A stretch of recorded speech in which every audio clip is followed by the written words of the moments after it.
All right. Um,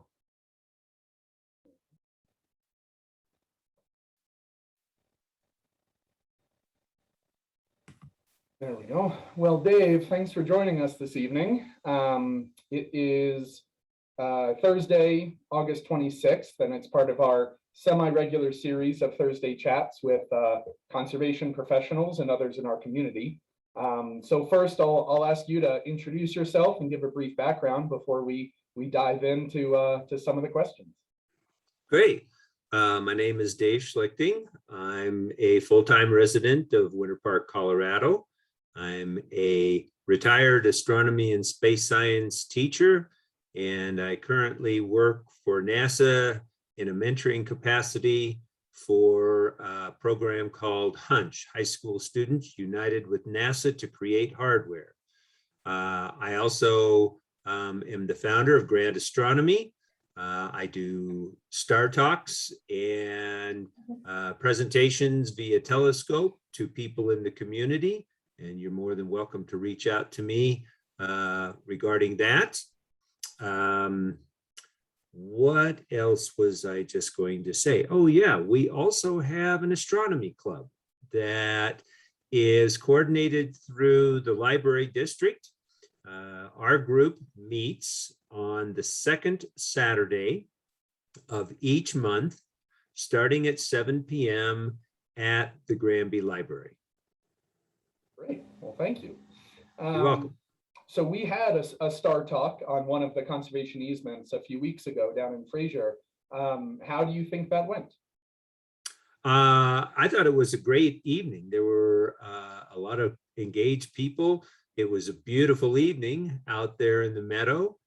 Fortunately, Mother Nature even cooperated to give us a brief glimpse of the planets Jupiter and Saturn. So it was very good. Kind of wide-ranging, covering a lot of topics, and I think everybody had a good time. Yeah, I agree. Were there any topics that maybe we missed, or you look forward to covering at a future Land Trust Stargazing event? Oh, well, that's a very open-ended question. The universe is a big place, and actually, I wouldn't say that there was anything I wanted to delve in but didn't. You know, in most of these instances, I'm much more interested as an educator in providing information that people are seeking. So a lot of times I'll be contacted and asked to give a presentation on a specific subject, but the opportunities are basically limitless. All right. Yeah. Well, I do look forward to future stargazing events. We had spoken earlier, but before that event, about the time of year that we planned it for, which was in early August, partially because of other events, but also because of the Perseids shower. And we were able, like you said, Mother Nature did cooperate. We were able to see a few of the Perseids. Can you talk about the Perseid shower and what we saw, and then what maybe we didn't see but others might have during that time? Yeah, so there's a couple of things I think that are tied into that question. First of all, the Perseids are one of a number of what are called meteor showers. What we all see is a shooting star. We're essentially observing the Earth passing through the wake, if you will, of a comet that has passed us at some previous point. And of course, that can be on multiple occasions. Comets are like planets. You know, they orbit the sun in a highly elliptical fashion, meaning they come in very close to the sun, swing around, and then move outwards, in most cases, well beyond the orbits of Neptune and Pluto, and some go much, much deeper than that. And a comet is essentially primordial material from the earliest periods of our solar system They are made up of ices, which include nitrogen ice, oxygen, there is some water. They also contain a fair amount of minerals and rocky material. And as these objects are orbiting and come in towards the sun's energy heats them up to the point that these gases begin to sublimate, meaning they go straight from a solid ice into a gaseous form and leave a trail of gas and dust. What most people associate with comets is a tail that is observable, sunlight reflecting off that material. But of course, that kind of diffuses over time. The gases dissipate, the solid material remains behind. And so every year, as Earth goes around the sun, we pass through the tails of many of these comets. And what we're observing are small particles of rock and dust that enter Earth's atmosphere. Like almost anything in space, these things are moving at high rates of speed, tens of thousands of miles an hour. So when they interact with our outer atmosphere, the friction quickly ignites them and they kind of go out in a little fireball. Interestingly, most of the shooting stars you see are objects basically no larger than a grain of rice or a grain of sand. Occasionally, you'll see a much bigger, brighter streak of light, and that might be something the size of a snowball or what have you. But at those velocities, they all just incinerate and produce a flash of light, and that's what we see. Oh. The Perseid is called that because there appears to be a central location in the sky where a meteor shower originates. And it so happens that in August, as we're moving around, we interact with this comet trail, and we're looking basically towards the constellation Perseids, one of the northern constellations. So you have a Geminid meteor shower and, you know, an Orionid or an Orion meteor shower. There's one for all sorts of different locations in the sky, just based on time of year and where we are. Oh.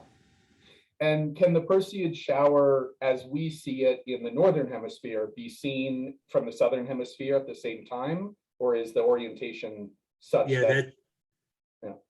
That's a great question, and the answer to that would be how far into the southern hemisphere do you go? Okay. You know, we are at a latitude here that is almost identical to, say, Melbourne, Australia. You know, 40 degrees north latitude, they're at about 40 degrees south latitude. Mm-hmm. They're far enough south that they really cannot see around the curvature of the Earth. Actually, to even observe most of the stars and constellations we're accustomed to. Mm. Conversely, people in southern latitudes see a sky consisting of other star clusters and constellations and galaxies that we're unfamiliar with because they're not visible to our eye either. I see. So yeah, that's why Alaska has the Big Dipper on their flag, and there's the Southern Cross in some of the southern. There you have it. Gotcha. Exactly right. Yeah. Well, I guess we're going to have a field trip to Australia sometime and see what they have. Well, let's have one to Alaska too, shall we? Oh, there we go. We'll go both. So just to clarify for some of the viewers who might have taken chemistry back in high school, sublimate. Can you explain what sublimation is and with those different forms? Yeah, sure. So let's do this from the substance that we are all most familiar with, and that is water. We customarily think of water as existing in three states. We have a solid state, a liquid state, and a gaseous or vapor state. Now, we're also familiar with the fact that water has a freezing point or melting point, right? That is defined as 32 degrees Fahrenheit or 0 degrees centigrade. And the boiling point is 100 degrees centigrade or about 212 degrees Fahrenheit. So you have water in 3 different states. We're all familiar with the fact that in the spring, for instance, we might see a pond consisting of a lot of liquid water with ice floating in it, because basically those 2 substances are right around that same temperature, right? They could, you know, a little bit of fluctuation, a little cooling, you get more ice, a little bit more heat, you get more liquid. And we have the same phenomenon if we're going from a liquid to a gas. But if you were able to take solid water ice and heat it up extremely fast, basically take it from that freezing point temperature all the way to the boiling point in a matter of seconds, the ice really wouldn't even have time to liquefy. It would simply go right to vapor. Now, in most substances, the temperatures at which we're looking at ices forming, et cetera, is much lower. And a good example of this is around Halloween. People like to use dry ice to drop into water to make a witch's cauldron, et cetera. Well, the freezing point of dry ice or carbon dioxide is, and forgive me, I'm not going to give you the right number because I don't have it on the top of my head, but we're just going to say that it's somewhere around 80 to 90 degrees below 0 Fahrenheit. We forgive you. It's okay. The boiling point of carbon dioxide is only a couple of degrees higher than that. There's really not much of a range between the 2. So if you have a block of dry ice and you simply put it out on a countertop where it's exposed to room temperature, it's very quickly going to start to warm up, and it will go from that gaseous directly, or from that solid to a gaseous state. If you throw it in some water, you get a more dramatic effect, right? Again, this is common around Halloween. You kind of get this big, smoky, bubbling process. And that's the process of sublimation. So it simply is describing any substance that kind of skips the liquid phase, goes right from a solid right to a gas. Well, thank you. Yep. Good explanation. So part of the reason for our event a few weeks ago and for this talk is because of, excuse me, we at the Land Trust feel that part of the importance of our work doing conservation and protecting land from development is for the benefit of dark skies. We don't have a representative from the International Dark Sky Association, although both of us, I believe, are supporters of them and believe in their mission. But I was wondering if you could talk a little bit about the Dark Sky Association, and then we'll move into a conversation about the importance of dark skies globally, but also more importantly here in Grand County. Right. Well, so the Dark Sky International Association was founded several decades ago, primarily through a group of astrophysicists, amateur astronomers, et cetera, who recognized that human development, especially in very large urban areas, was creating so much artificial light, what we call light pollution, that the night sky was essentially disappearing. And the concern there was initially that people are missing what's up. they're not seeing the beauty of the stars and the movements of the planets, etc. For people in the astronomical community, it's becoming more challenging to simply find a location where you can set up a telescope and have objects to resolve. And that was kind of the genesis, and it's taken off by a number of different entities. A good example of why is to go online and, for instance, Google images of Earth from space at night. It is striking to see how much light is being broadcast. You know, you can make out literally the outlines of almost every industrialized country, you know, North America, especially the Eastern Seaboard, the Pacific coast, throughout Europe, etc. It's glowing so much as to almost look like just one bright spot. There is more to it, though, than that. And this has come about because as people have begun to pursue the objective of encouraging people to reduce their nighttime use of light, and more importantly, to redirect and use more appropriate types of lighting systems. A lot of science has gone into the analysis, and it's been well established that this light pollution is affecting a large number of animals around the planet, those especially who rely on migratory patterns. Some animals are, if you will, instinctively nocturnal. Their clocks tend to get disrupted by this.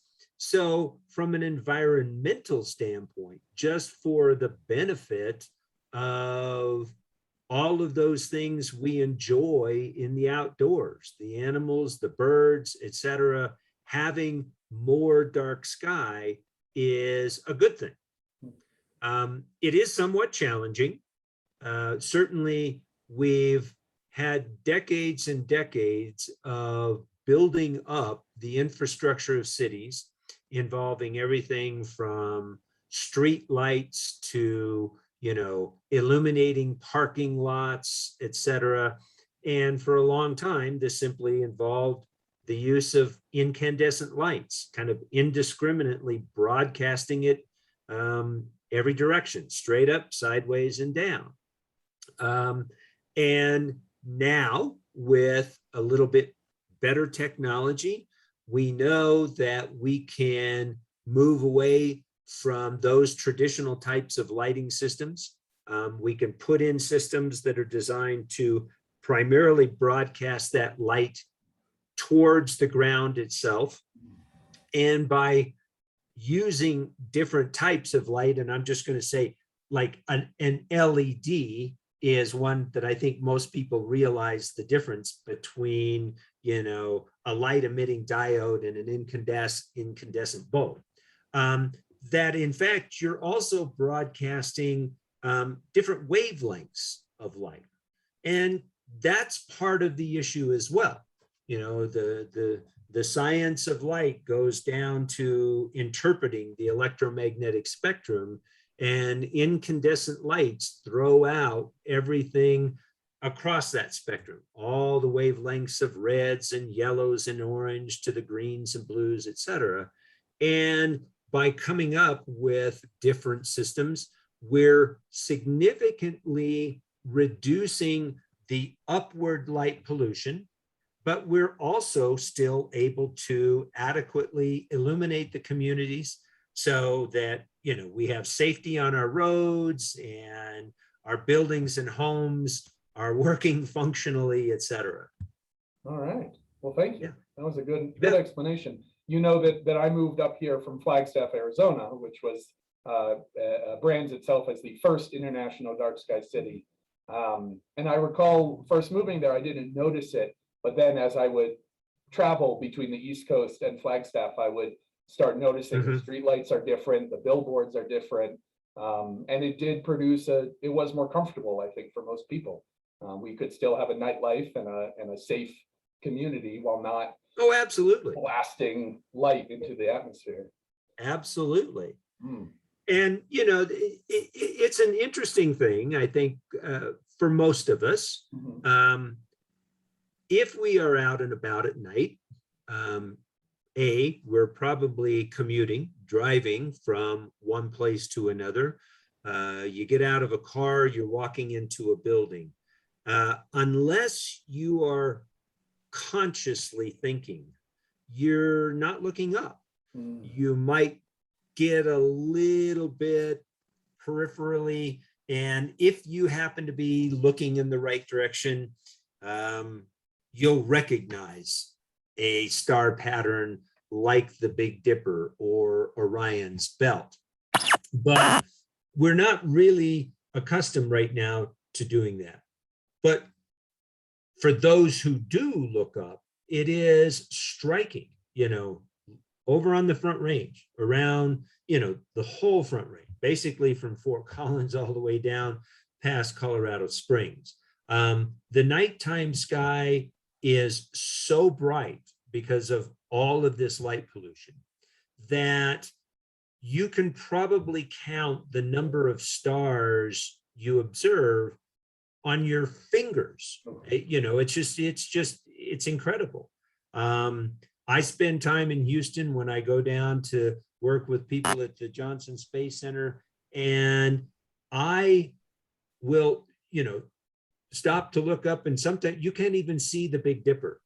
That's, you know, and I think how sad it is for generations of people who are growing up to not even have that sense of awareness. You know, I'm sure many of us have had an occasion, especially in the summertime, you know, maybe, and for those of us who like the outdoors, think about a camping trip high in the mountains, and you're lying out there under the stars. You've got this vast expanse of the Milky Way, and you just feel like the stars are limitless, right? That's a inspiring, I think, type of thing. I think it's very visceral to most people, and we're losing that, you know. And as someone who has reached the age that, you know, I now have several grandchildren, I want them to grow up and, you know, just naturally be able to experience the wonders that I've enjoyed throughout my life, and not be forced into a situation of, okay, we're going to get in a car and we're going to drive 60 miles so that we can get away from the city, just so we can see what nature looks like overhead. Yeah, that's a great, part of the reason that I do what I do in land conservation is because of memories like that growing up. It was on the East Coast, and there was always the glow on the southern horizon of DC. And I remember even in high school, New York, or maybe it was Philadelphia or something, but on the northern hemisphere there, or horizon. But one of my favorite memories is the nighttime dog walks and looking up and watching Orion as he passed through the sky, and then again at summer camp. And I have a very vivid memory of when I was 11 and a camp counselor woke everyone up in the cabin. It was 1 a.m. and went out to the ball field and saw the Milky Way. Because it's one, we were all sleeping, but also he felt that this was important. Right. Yeah. Well, and you know, as you're well aware, and I'm sure many of the people who might watch this are, there has been a significant push, especially in the National Park Service, to emphasize that point, that, you know, a lot of your experience in these amazing places like Rocky Mountain National Park or Yellowstone are the nighttime skies. And, you know, that really does come back to the idea that there's a beauty and splendor there that is as much nature as, you know, snow-capped peaks, or, you know, green verdant forests or babbling brooks, right? It's all part of nature. That's great. So here in Middle Park, in Grand County, in the Fraser Valley, what are some things of the night sky that people might not see elsewhere in the country? And then the second part of this question is, what might we be losing quicker or first as light pollution does creep over the Continental Divide and as our own towns start developing more and get enlightened a little bit more? Yeah, well, we are still very fortunate here. I think anybody who's lived here for any length of time knows we are still able to see the Milky Way. We can certainly make out all of the major constellations that people think of, the constellations of the zodiac, like Sagittarius and Capricorn and Gemini, Leo, etc. Although I would point out, I live in Winter Park proper. And frankly, I can walk from my house. It's about a mile to downtown, to I-40 in Vasquez. And if you're downtown, there's a lot of light pollution, just right there on the highway. It is striking how much less you can see in that environment. I think that if we have a concern, it's not that the light is going to pour over from the Front Range. We can certainly, on any clear night, look to the east, and you can pretty much make out the whole Front Range because there's enough light behind it that you see that effect. But what we are now seeing is the impact of a growing community. And if nothing else, I would encourage anyone who observes this to think about, their own home, their own neighborhood. If you have outdoor lighting, what type is it? Are you contributing to the issue? Or could you, at a very moderate cost, maybe make some slight alterations to that outdoor lighting that will help to reduce the overall effect, right? To get a dark sky designation, I will tell you, is a challenging task. It is a process that requires, involvement from city government, from a lot of entities, and it takes years to do. But with anything else, it always starts at the grassroots level. It's your own home, it's your own neighborhood. And if a few people start doing this, others will recognize the benefits as well. So to answer your question, we still see a lot. We are still very fortunate. I do star nights out at Devil's Thumb about once a month.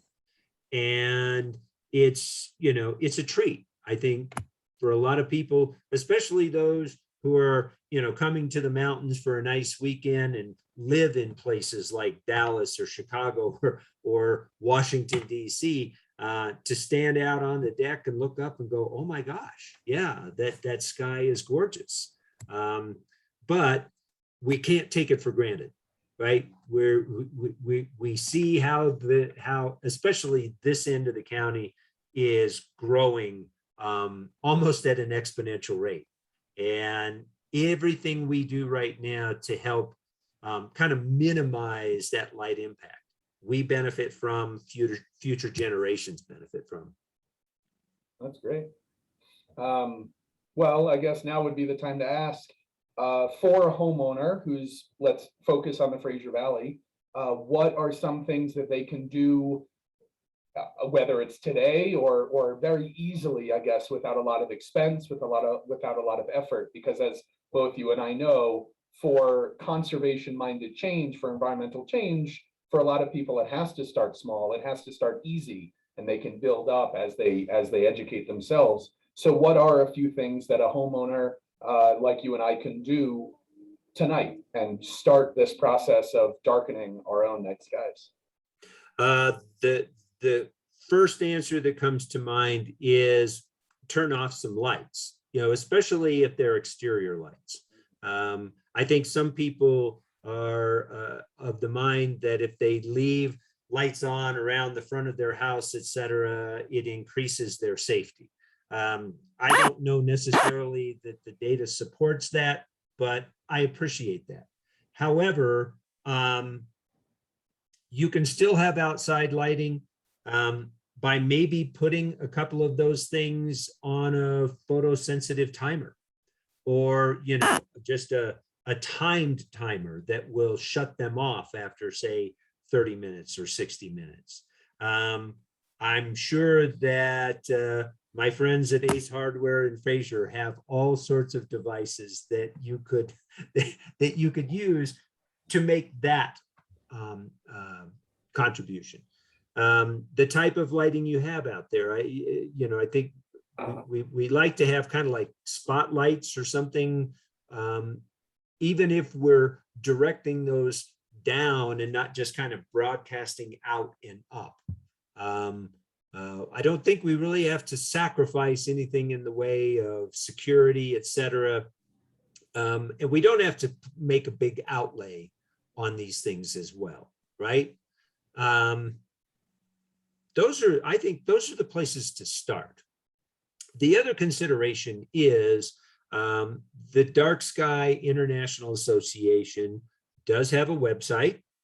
And of course, they have links there that they will gladly provide you with suggestions on what you as an individual can do. Great. Well, thank you. And for viewers, excuse me, we will include a link to the Dark Sky International Association in the caption for this video. Good. So yeah, those are good suggestions. And you're right. Support local business and support the environment all at the same time. Absolutely. Yeah. So as I only have two more questions, and the first one is personal to you. What is your favorite part of the night sky? What is something that you have a new grandkid and they haven't really looked up before, and they go visit Grandpa Dave? What is the one thing that you're going to show them? Well, this might seem a little strange for someone whose occupation is to study everything out there. But I think the moon is one of the most engaging things to observe. You don't have to have a telescope. If you've got even a, small pair of binoculars and you just take the time to scan the moon's surface, it's amazing how much detail you can actually see. I would recommend that if you do this, pick a night when the moon is not full.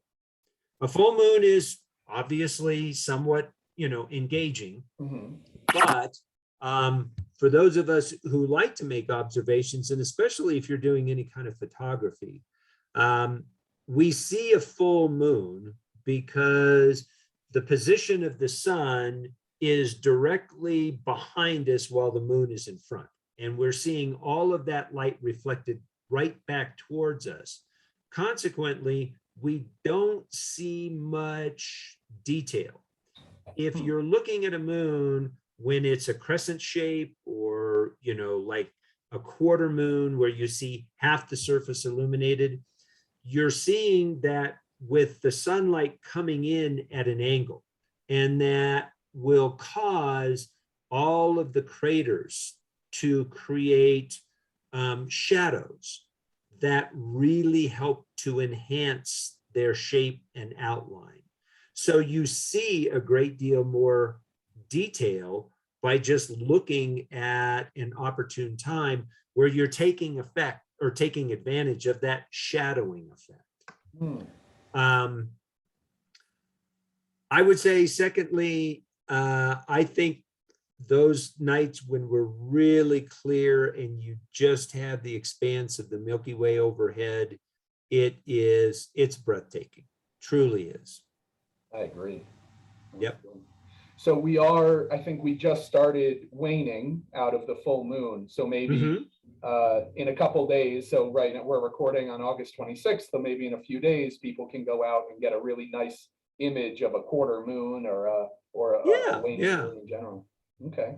Yeah, and it's also one of those things. It's worth doing it a couple of times. I mean, you'll be able to see yourself that when the moon is in its gibbous shape, it's not quite full, but it hasn't really shrunk down that much. That you'll see some imaging there, and then as you get down to that third quarter moon, etc., you'll see more. Okay. But I will point out that to do that, you have to be looking at the right time. And this is something that I think tied in with one of your other questions. The full moon typically rises over the eastern horizon around sunset. Now, that varies a little bit, obviously, because we have mountains that change our horizon, etc. But out here, with our horizon each is successive night, the moon will be rising about an hour later.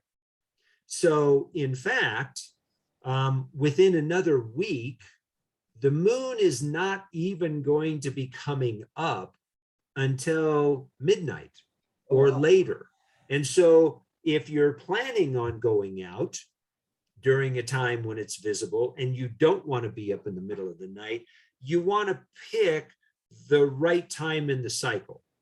And typically, the first 2 weeks of a lunar phase, so the 2 weeks leading up to a full moon, is when you're much more likely to see it during those evening hours when it's dark and before bedtime. all right. That's a good tip. Thank you. Yep. I didn't know that. And not to cut the conversation short, because I'm sure you and I could pepper you with questions about the night sky for a long time. But with respect to you, in a lot of these talks, I ask the professional, how do people get into your field? Getting into conservation, getting into astronomy, getting into dark skies. What are some suggestions or recommendations that you can make for anyone from an elementary school student all the way to an adult who's looking for a second career like you did to get into astronomy and dark skies and conservation in general? Well, the beauty of astronomy is you can start very young. In fact, I'm always impressed when I do star parties for large groups. The kids that are elementary age are full of questions, full of information, because they're already fascinated with it. And really, the only thing you need is a pair of warm, moist eyes. It's not something that you have to invest a lot of money in. If you are interested in looking at something like a telescope, most of the major producers in the United States, like Celestron or Meade or Orion, have entry-level telescopes that are, in the $100 to $200 range. For the young people out there, I would say that if you're really interested in these types of subjects, take a lot of math. Pay attention to your science classes. Mathematics is the language of science. It is definitely the language of astrophysics.